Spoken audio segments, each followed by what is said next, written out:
नमस्कार, मी रुशाली यादव सारंग। बुलेटिनच्या सुरुवातीला दुःखद बातमी। नांदेडचे खासदार वसंत चव्हाण यांचं निधन झालंय। हैदराबाद इथल्या किम्स रुग्णालयामध्ये वसंत चव्हाण यांचं निधन झालंय।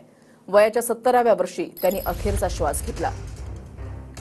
श्वसनाचा त्रास होऊ लागल्यामुळे काही दिवसांपूर्वी त्यांना एअर अॅम्ब्युलन्सनं हैदराबादमध्ये हलवण्यात आलेलं होतं आणि तिथल्या किम्स रुग्णालयामध्ये त्यांच्यावर उपचार सुरू होते। मात्र आज सकाळी त्यांची प्राणज्योत मालवली आहे। वसंत चव्हाणांनी 1978 पासून राजकारणाला सुरुवात केली। सुरुवातीला नायगावच्या सरपंचपदी त्यांची निवड झाली। 2002 मध्ये राष्ट्रवादीकडून विधान परिषदेवर त्यांची पहिल्यांदा निवड करण्यात आली। 2009 मध्ये नायगाव मतदारसंघातून अपक्ष निवडणूक लढवत ते विजयी झाले।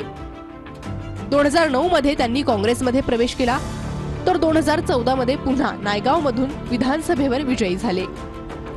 2019च्या विधानसभा निवडणुकीत चव्हाण यांचा पराभव झाला। अशोक चव्हाणांचे कट्टर समर्थक अशी त्यांची ओळख।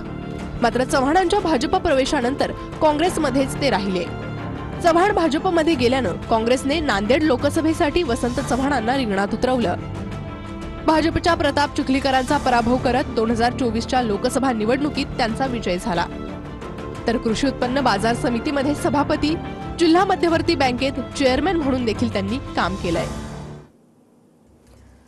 तर तळागाळातल्या प्रश्नांची जाण असणारा आणि सर्वसामान्यांसोबत जोडला गेलेला नेता अशी वसंत चव्हाण यांची ओळख होती। त्यांची प्राणज्योत आज सकाळी मालवलेली आहे। अक्षय मनकडी आमचे प्रतिनिधी आमच्या सोबत आहेत। अक्षय, वसंतराव चव्हाण हे नुकतेच खासदार झालेले होते काँग्रेसमधनं। खरं तर नांदेड जिल्ह्यामध्ये काँग्रेसमध्ये मोठी भगदाड पडलेली होती। अशोक चव्हाण जे काँग्रेसचे बडे नेते होते, राज्यातले माजी मुख्यमंत्री म्हणून त्यांनी काम पाहिलेलं होतं।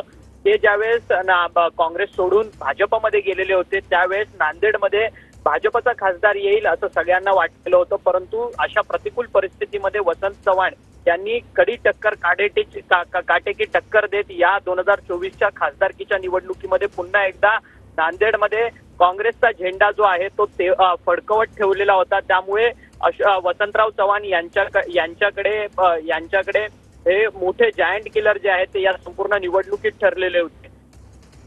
राजकीय कारकीर्द पाहिली तर त्यांनी अनेक पदं जी आहेत ती त्यांनी स्वतःच्या राजकीय कारकिर्दीमध्ये भूषवलेली असल्याचं पाहायला मिळतं। 2009 साली ते नायगाव विधानसभा मतदारसंघातून अपक्ष आमदार देखील राहिले होते। त्यानंतर 2014 साली त्यांनी काँग्रेस जॉईन केलेली होती आणि त्यानंतर 2024 साली त्यांनी काँग्रेसमधनं खासदारकीची संपूर्ण निवडणूक लढवलेली होती। 13 ऑगस्टला त्यांची संपूर्ण तब्येत खालावलेली होती। त्यानंतर त्यांना एअर अॅम्ब्युलन्सद्वारे हैदराबाद मधल्या किम्स हॉस्पिटलमध्ये नेलेलं होतं आणि तब्बल 2 आठवडे ते त्यांच्यावरती उपचार सुरू होता। परंतु काल रात्री काळाने त्यांच्यावरती घाव घातला आणि संपूर्ण त्यांची प्राणज्योत जी आहे ती मालवलेली आहे। त्यामुळे संपूर्ण शोककळा जी आहे ती नांदेड जिल्ह्यामध्ये काँग्रेससाठी हा एक मोठा धक्काच म्हणावा लागेल। धन्यवाद अक्षय दिलेल्या सविस्तर माहितीसाठी।